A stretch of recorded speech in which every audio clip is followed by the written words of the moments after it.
I'm Ken Ribbett, AMS President, and it's my very happy duty to introduce this year's Colloquium lecturer, who's Benedict H. Gross from the University of California at San Diego. I don't want to take too much time to say things about Dick. He's a wonderful guy, a wonderful mathematician, and as you'll see, a fabulous communicator. I just want to say that he has been decorated with prizes throughout his long career. He has one of the first MacArthur fellowships given to a mathematician, the AMS Cole Prize that he won with Don Zagier and Dorian Goldfeld for settling affirmatively a conjecture of someone named Gauss. He is a member of 2 academies at least. He's had 34 graduate students according to the Math Genealogy Project, some of whom I've seen in the last 5 minutes. His list of collaborators is immense and spans many different subjects of mathematics. It doesn't quite run from A to Z, but it does run at least through Bhargava and Zagier.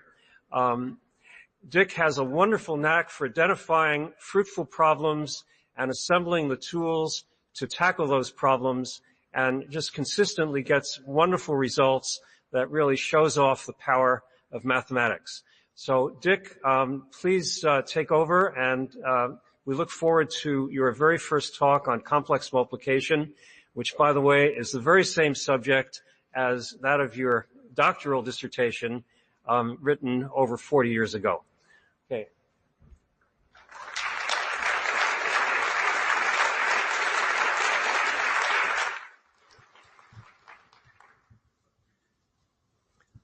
Thanks, Ken. It's an honor to follow you. I think you've been a great president of the AMS, and only a couple more weeks to go. I should say that I owe Ken my first job. We shared a thesis advisor, John Tate, and Ken was working as an instructor at Princeton when I was thinking of applying for a job. And so I went into John's office, and I was about to ask him where I should apply, et cetera. And he looked at me and said, "Oh, Dick, I'm so glad you're here. I've just heard that from Nick Katz that Ken Ribbett is leaving Princeton and going to Berkeley, and can you just take his job?" I said, do I have to apply for it or something? No, let me just call him back right now. He said, also his apartment is available. You'll take the apartment too? Anyhow, it's a pleasure to give these lectures. I hope I can make this subject comprehensible to you. It's a subject I've worked in and loved for some time. So what complex multiplication is, it's a part of number theory that it involves the interplay between 2 areas. One is the theory of imaginary quadratic fields and their rings of integers and subrings. And the other is the theory of elliptic curves. And they play against each other in very beautiful ways. It has a very long and, one might say, twisted history. It's been around over 200 odd years, but I'm not a historian. If you want to read some episodes of its history, which I consider written by an expert in mathematical history, I can recommend this paper by Norbert Schappeker. He calls it a comedy of errors, because when you really do look at mathematical history, it goes forward, it goes backwards, it goes any which way except the way that we present it. But I'm going to present it as if it were a linear progression and do it historically, in the sense that the first lecture I'm going to cover perhaps the first 200 years of the subject, and from 1751 to 1951. 1751 is an important date. It's really the beginning of the modern theory of elliptic curves. It's when Euler was asked to review Fagnano's work on the lemniscate, and he began his investigation of what we now call elliptic integrals, which became the theory of elliptic functions, which became the theory of elliptic curves. And 1951 is also an important date, because that's when Heegner published his solution to the class number 1 problem, which I'll discuss. And in the second lecture, I'll do the next 50 years, which I call the present, because that was a period where I was more or less conscious. And then the last lecture, I'll do the period from in the 21st century, where there have been a lot of exciting developments. Many of them have been discussed in a special session at this meeting. I'll try to highlight some of those for you. So I won't start with elliptic curves, where the subject really began, but I'll start with the neighboring subject, the imaginary quadratic fields. And that began with the work of Lagrange and Gauss on positive definite quadratic forms, binary quadratic forms. So those are quadratic forms in two variables with integer coefficients, a, b, and c. A and c are positive, and the discriminant, b squared minus 4ac, is negative. That means that the quadratic form only represents non-negative integers. And we'll assume in these lectures that the discriminant is as square-free as possible, given the fact that it has to be either 0 or 1 mod 4 because it's congruent to square mod 4. So the square-free discriminants, or the most as square-free as possible discriminants, are called fundamental discriminants, and there are an infinite number of them, and they start with -3 and -4 and -7, -8, etc. And for each of these negative discriminants, you can act on quadratic forms by changing the basis, mapping x and y to integer combinations of x and y that give a basis of the same rank 2 module.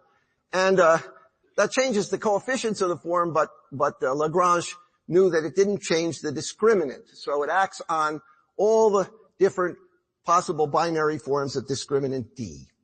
And what Lagrange first proved, not for SL2Z, but for GL2Z, and then Gauss did for SL2Z, is that the number of orbits on the forms of discriminant D is always finite. They developed a theory of reduction of quadratic forms to show that every orbit contained a form of a certain type, and then it was very easy to show that there were only finitely many forms of that type.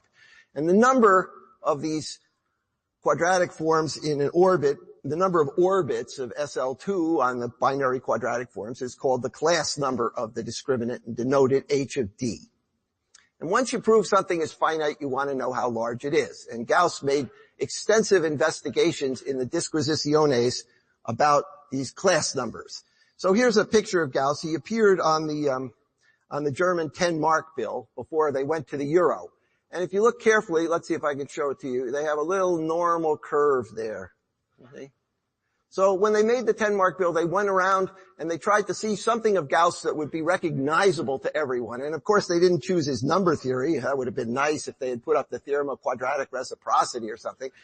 But I felt everybody must know about the normal distribution. And so they went through Gauss's papers, because the Germans were very systematic and they didn't want to put up just any normal distribution. They wanted to find a normal distribution in Gauss's papers. And I found this out from the librarian at the Göttingen Library. They looked through all of Gauss's papers and never found a graph of the normal distribution.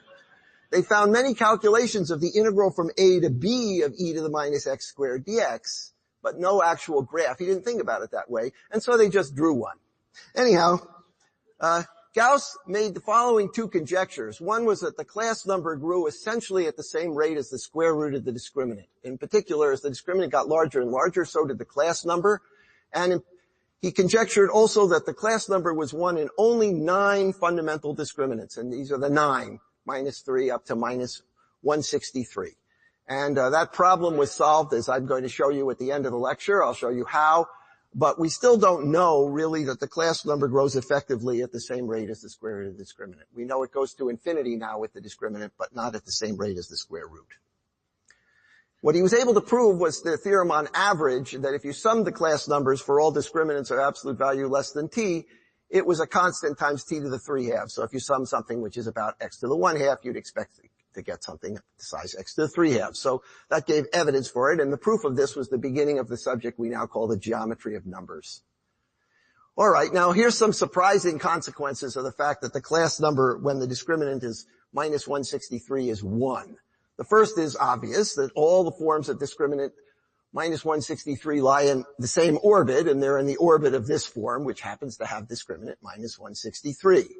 The second, which was discovered by Euler, is that if you take that form and you take the y away and you just evaluate it at x equal 0, 1, 2, 3, up to 39, then the resulting number is always a prime number. It looks like you have a prime number generator here. Euler was very impressed with that. It doesn't work after 39, but you get a lot of primes in this way. And the third is that if you take the exponential of pi times the square root of 163, you get a number which is almost an integer. And we'll see why that's true by the theory of modular functions. So this makes it extremely unlikely that there were any discriminants beyond this, which had class number 1, because you would have had some even better prime number generator, and even an exponential of a transcendental quantity that was even closer to an integer. All right. Now, the modern point of view on imaginary quadratic discriminants doesn't use binary forms. It uses ideals in quadratic rings. So if you let A be the ring generated by two elements, the integers 1 and d plus the square root of d over 2, that happens to be the ring of integers in the imaginary quadratic field where you join the square root of the discriminant, which is a subfield of the complex numbers. And a non-zero ideal of that ring, and if you pick a basis for it, which is oriented in a certain sense, it gives you a quadratic form by taking the norm of elements in the ideal and dividing by the index of the ideal in the ring of integers. And that's an integral quadratic form of discriminant D whose orbit depends only on the ideal class of the sub-ideal of the ring of integers. And so this gives a translation from the theory of orbits of SL2Z on binary quadratic forms to ideal classes in imaginary quadratic fields, a translation that was made in the mid of the 19th century by Dedekind, and that's the way people usually think of it.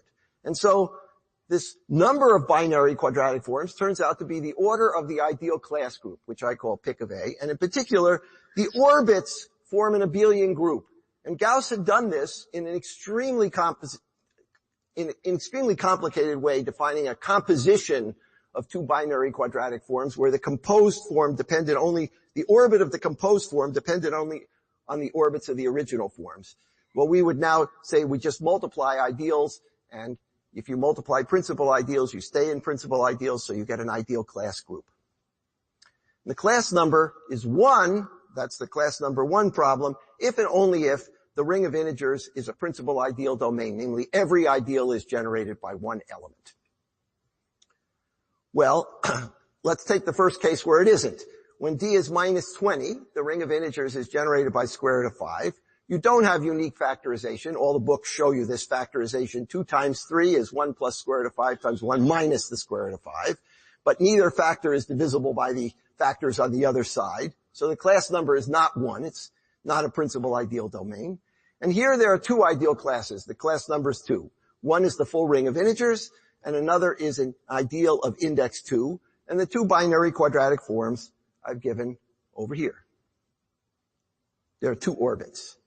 And for larger values of the discriminant, it turns out that it's better to go back to the classical methods to compute the structure of this group by using the reduction theory of binary quadratic forms. I should say that Manjul-Bhargava redid the theory of composition of quadratic forms in his PhD thesis, and that gives a very fast way of computing in the ideal classes. And I should say that there are many predictions about the structure of this class group that we are still working on today. For example, there are these heuristics of Henri Cohen and Hendrik Lenstra that predict that the odd part of this abelian group, leave away the two primary torsion, but the odd part of the group should be cyclic 97% of the time. More than 97% of the time. Nobody can prove that. Here's a picture of Henri and Hendrik at Oberwolfach. Well, that's a quick summary of the class groups of imaginary quadratic fields. What about elliptic curves? Well, over the complex numbers, which is where Euler began their study, every elliptic curve can be viewed as the complex numbers modulo a lattice. A lattice is a discrete co-compact subgroup of the complex numbers generated by two complex numbers which are independent over the reals. And the homomorphisms from one elliptic curve to another are just the maps from the complex numbers to themselves, the linear maps, z goes to alpha z, that take one lattice into the other. In the isomorphism classes, so you get an isomorphism if you can go backwards, are the lattices up to scaling. So the two curves would be isomorphic if lambda prime was equal to a multiple of lambda. Now, an oriented base lattice gives an invariant in the upper half plane. If you take the ratio of the two basis elements, that's not a real number, so it's a complex number with either positive or negative imaginary part. You say it's oriented if it has positive imaginary part. And that number in the upper half plane depends only on the base lattice up to scaling, because if you scale the lattice, you scale both omega 1 and omega 2, and you have the same value of tau. And if we change the basis of our lattice, omega 1 and omega 2 map to a different basis, by an element in SL2Z, you get a new invariant, and it's the SL2Z orbit of tau on the upper half plane that's really the analytic modulus of the elliptic curve. So the orbits of SL2Z on the upper half plane form an analytic space which gives the different isomorphism classes of complex elliptic curves. Well, let's make an elliptic curve from an imaginary quadratic field, because that's where the two subjects start to interact. If you have a non-zero ideal of the ring of integers in an imaginary quadratic field, that gives you a lattice in the complex numbers, because the imaginary quadratic field embeds in the ideals generated by two elements. They're not dependent over the real numbers. So if you take your lattice to just be the ideal, thought of as a subgroup of the complex numbers, you get an elliptic curve. And those lattices are very special because there are a lot of maps from the lattice to themselves. For example, since it's an ideal for the ring of integers, the ring of integers multiplies the lattice into itself, multiplies M into itself. And so it turns out that's the full ring of homomorphisms from E to E. And in that case, we say the elliptic curve has complex multiplication. For most elliptic curves, if you just write down an arbitrary lattice in the complex numbers and you ask which complex scalars take that lattice into itself, it's just multiplication by an integer. Any integer multiplies a subgroup into itself. But for these curves where the lattice comes from an imaginary quadratic field, you have extra maps from the curve to itself. Those are the complex multiplications. And a complex multiplication has a kernel, and namely a finite subgroup of E, and that's the points in alpha inverse of the lattice, modulo the lattice. And the size of that is the norm of the element alpha from the imaginary quadratic field. Okay. Too high. Okay. Slow down. Okay. Okay, so as I say, I'm just trying to give an idea of the complex theory of elliptic curves. Each elliptic curve corresponds to a lattice, and there are special lattices that come from ideals in imaginary quadratic fields that give special elliptic curves, the ones that are called with complex multiplication. They're the ones that have maps from themselves to the elliptic curve, which are not just given by multiplication by an integer. Isogeny is just a map from the curve to itself. That's what I meant. I should have said that. And when you have a map, you can get a kernel, because something which is mapped into the lattice is something that maps to the 0 point of this elliptic curve. And those points are the points in alpha inverse times the lattice, modulo the lattice itself. And so remember that to an ideal in an imaginary quadratic field, we had a binary quadratic form, ax squared plus bxy plus cy squared.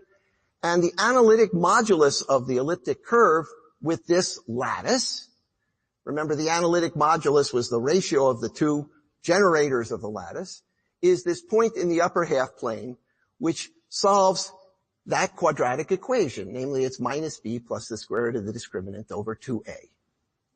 And the isomorphism class of this elliptic curve, we saw, depends only on the lattice up to scaling, so it depends only on the ideal class of the ideal, not on the ideal itself, just on the ideal class. And in particular, since there are only finitely many ideal classes, there are only finitely many isomorphism classes of elliptic curves which have complex multiplication by this ring A.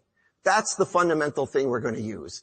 From the analytic point of view, the finiteness of the ideal class group means there are only finitely many curves that have complex multiplication by this ring of integers up to isomorphism. That's going to have some profound implications when we consider the other way of looking at elliptic curves.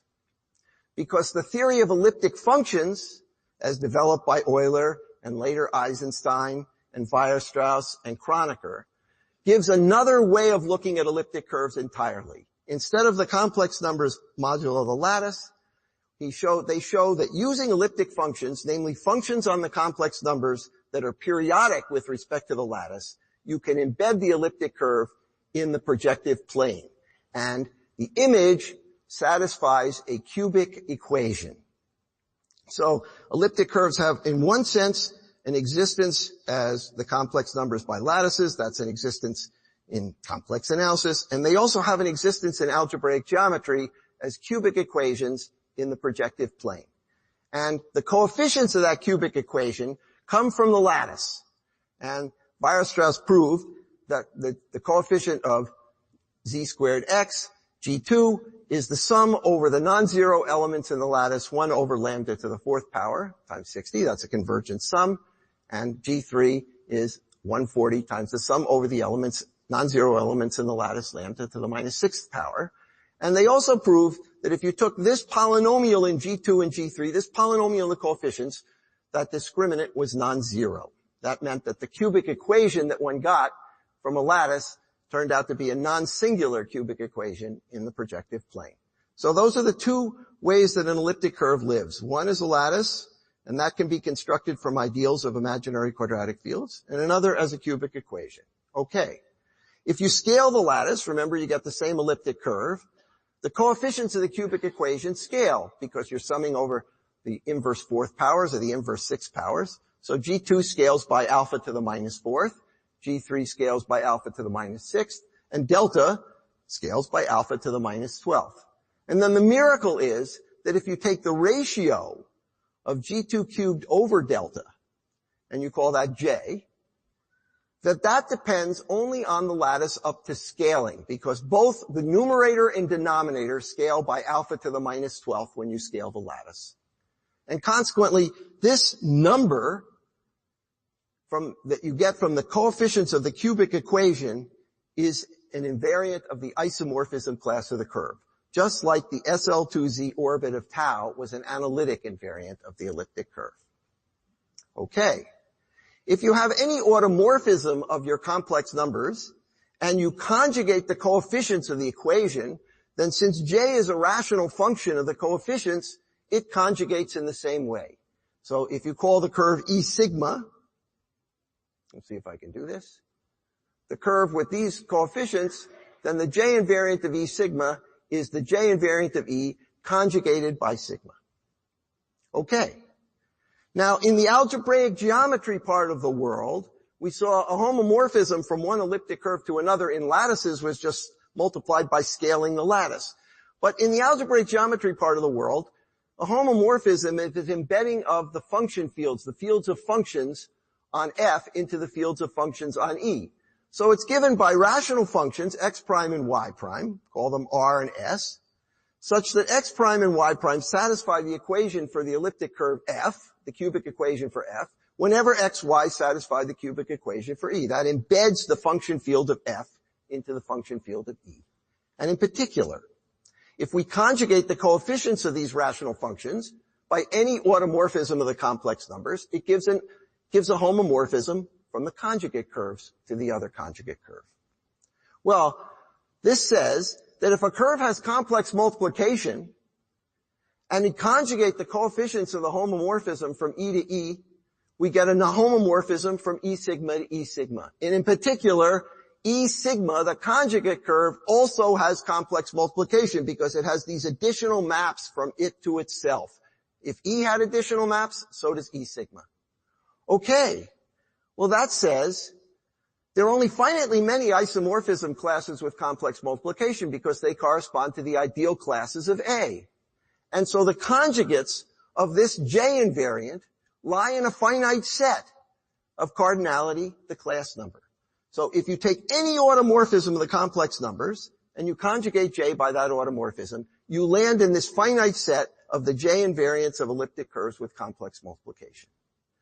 Well, if that's true, the J invariant has to be an algebraic number of degree less than or h of d. Namely, it has to satisfy a polynomial whose degree is less than or equal to the class number. And this is the remarkable fact about elliptic curves with complex multiplication.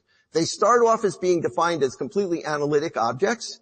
You take their J invariant, that's a priori just a complex number, but the existence of these extra endomorphisms forces the J invariant to be an algebraic number. That's the miracle. And in fact, Kronecker proved much more. He proved that It's not just an algebraic number, but it's an algebraic integer. There are no denominators in it. It satisfies a monic polynomial with integer coefficients of degree exactly d, not less than d, but exactly d. And then moreover, and this is just for the number theorists, the number field generated by the invariant over the imaginary quadratic field is what's called the Hilbert class field, the maximal unramified abelian extension. Well, that's one of the great theorems in the 19th century on complex multiplication. And to give you an idea how beautiful it is, here are some j-invariants that one can calculate, and these have been tabulated now for the small class numbers. When you have class number 1, the j-invariant has to be an integer, because it's an algebraic integer of degree 1. Whoops, let's try that again. So when the class number's of 1, the j-invariant turns out to be an integer. And here's this j-invariant of minus 163, which is very close to e to the pi root 163. And when the class number is 2, the j-invariant has to be an algebraic integer of degree 2, and here it is for the case of square root of minus 15, which has class number 2. The j-invariant lies in the real quadratic field generated by square root of 5. And these have been tabulated for class numbers less than 10.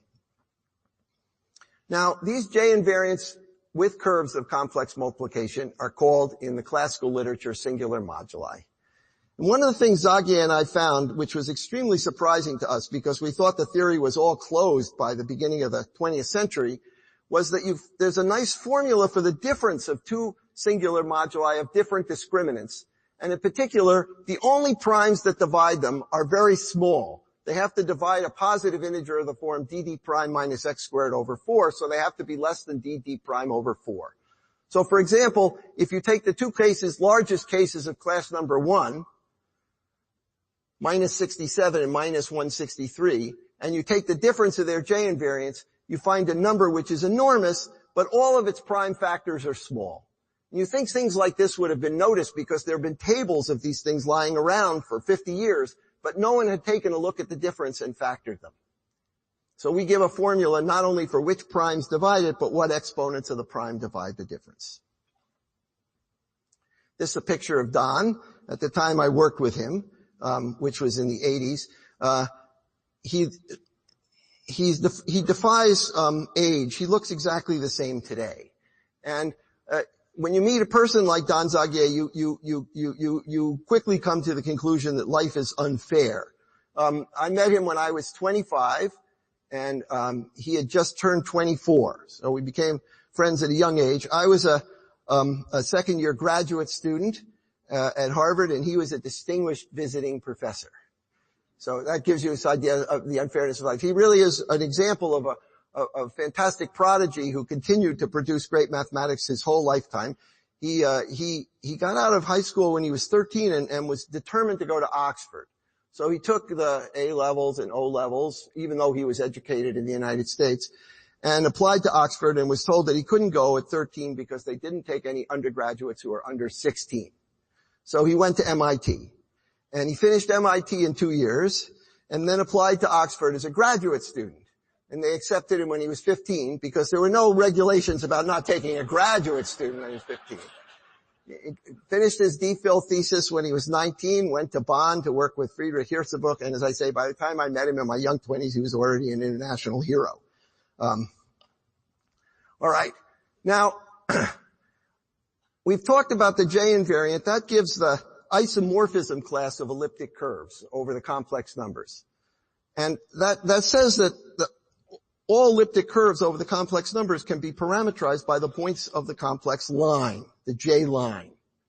But if you give a little additional information on the elliptic curve, like a subgroup of its torsion subgroup, the points killed by multiplication by n, you get curves which are finite covers of the J line.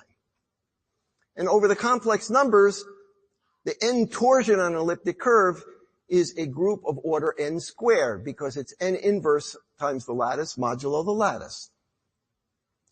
So Kronecker and Weber studied a certain curve which covers the J line, which gave an elliptic curve together with a cyclic subgroup of its points of order n. And this turns out to be a quotient of the upper half plane, not by the full group SL2Z, but by a subgroup of finite index in SL2Z, which consists of the integral matrices where C is divisible by n. That subgroup stabilizes a cyclic subgroup. And this is a very interesting curve, and the projective curve, which you get by completing it, turns out to have function field generated by two very simple functions. The first is the function j, the isomorphism invariant of the elliptic curve, and the second is the function j evaluated not at the point tau, but at the point n tau. And those two functions satisfy a famous algebraic equation over the integers called the modular equation. Now, the map that takes an elliptic curve and a cyclic subgroup to the modulus of an elliptic curve is defined over the rational numbers. This modular equation is defined over the rational numbers. And Kronecker noted, and this was a key observation, that when you had a curve with complex multiplication, its torsion points had very, very special behavior. So for example, if the curve is defined over a field L, and it has complex multiplication, then the points of order n on the elliptic curve, which satisfy some equations, actually generate an abelian extension of the field L. And this was Kronecker's liebster Jungentraum, my lovely dream of youth, for constructing abelian extensions. He wanted to take elliptic curves with complex multiplication and adjoin their torsion points.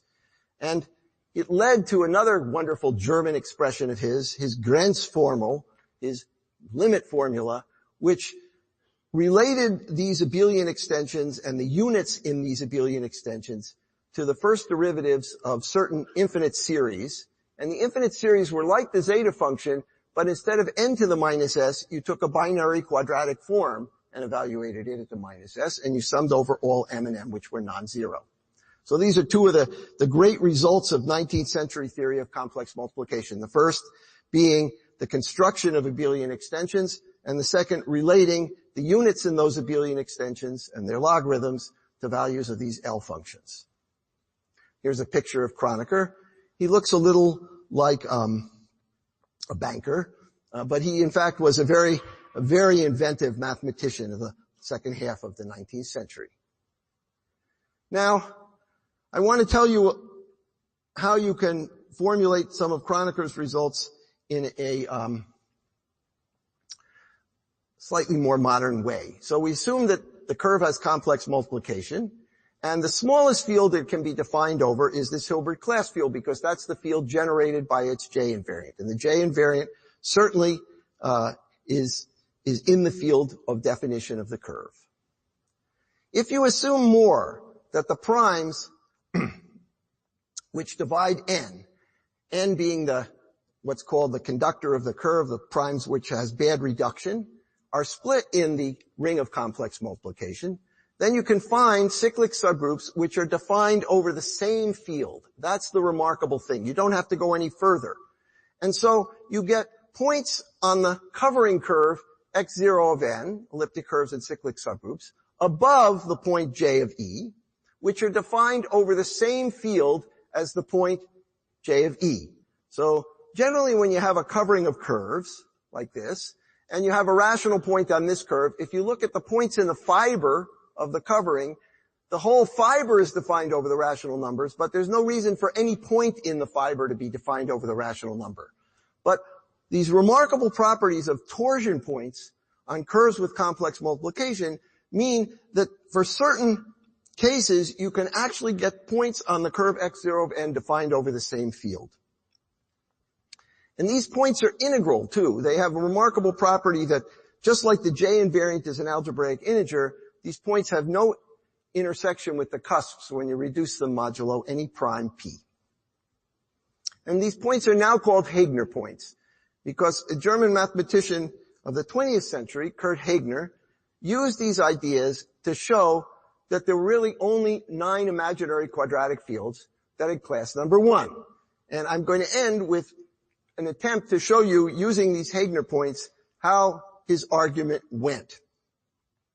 Here's a picture of Heegner sitting in his mother's garden in Berlin in the 1930s. He was a radio engineer He was not a professional mathematician. And in particular, his work, well, it wasn't initially accepted by the mathematical community because it was written in a sort of a 19th century lingo. He supported himself on the patents he made from radio engineering, but unfortunately, those patents became worthless at the end of World War II, and he ended his life in great poverty. He didn't support in any way the Nazi regime, and his brother, in fact, was seriously penalized by the Nazis. He sort of removed himself from it all. So here's a sketch of Heegner's argument. First of all, recall that we know that there are 9 imaginary quadratic fields of class number 1. So that's a given. We want to show that there are no more. So if you have an imaginary quadratic field and you have an inert prime, the curves with complex multiplication give integral points on a certain modular curve, not x0 of p, but a related modular curve, which is determined by a subgroup of SL2Z, reducing to the normalizer of a non-split Cartan subgroup in SL2Z mod p. So you get a point on this curve, and it's first of all an integer point, and it doesn't reduce to any of the cusps. And so if you can enumerate the integral points on this curve and show that there are no more than the ones given by the known fields of class number 1, then there are no more fields of class number 1. So if you can write down equations for this curve and find the integral points on it, then you've solved the class number 1 problem. So it turns out that when you take p equal 11, this modular curve has genus 1. It's an elliptic curve, but it has an infinite number of rational points. However, only 7 of those points turn out to be integral with respect to the cusps. And some of them correspond to the fundamental discriminants, and the remaining 3 correspond to what are called non-fundamental discriminants. But in particular, there are no more fundamental discriminants of class number 1. But Heegner himself did not refer to modular curves at all in his paper. He just used the modular functions that he found in books by Weber and Fricke, and from these modular functions he found Diophantine equations, and he solved them in integers, and he showed there were only 7 solutions in this case. Now, unfortunately, as I say, he was not a professional mathematician, and no one fully understood, or one should say, believed his paper when it was first published in 1952, and so the class number 1 problem was considered an outstanding problem. As Brian Birch remarked, unhappily, in 1952, there was no one left who was sufficiently expert in the books he was using, Weber's algebra, to appreciate Heegner's argument. Fortunately, several years afterwards, Baker and Stark solved the class number problem using slightly different methods, and then people like Birch and Carl Ludwig Siegel went back and looked at Heegner's argument and found out that it was fine.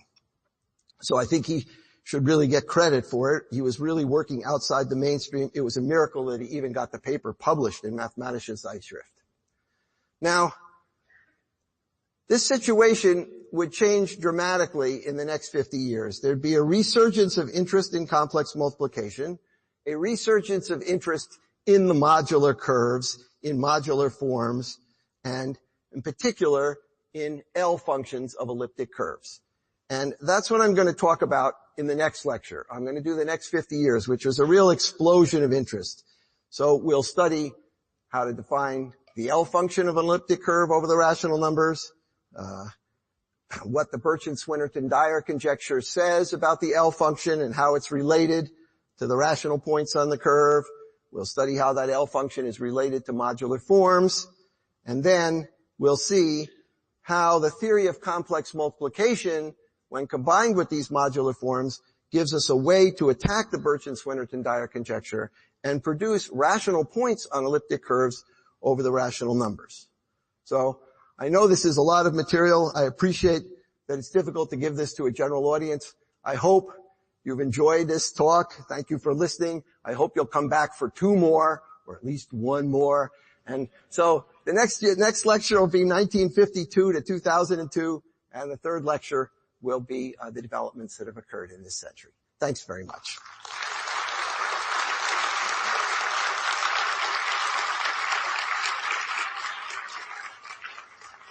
Since there's a little time, I'm happy to take questions and try to clarify. Professor Rivet. How do you know that 11 is inert? Well, it turns out that once the discriminant is large enough, all the small primes have to be inert if it's class number 1. So that was a hidden part of the argument that I didn't give. Other questions? Henri.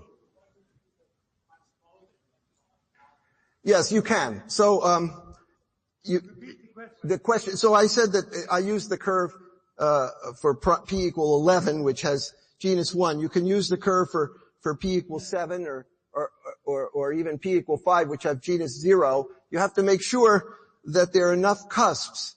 So for p equals 7, there are enough cusps so that, there are only finitely many integral points. So you need 3 cusps at least.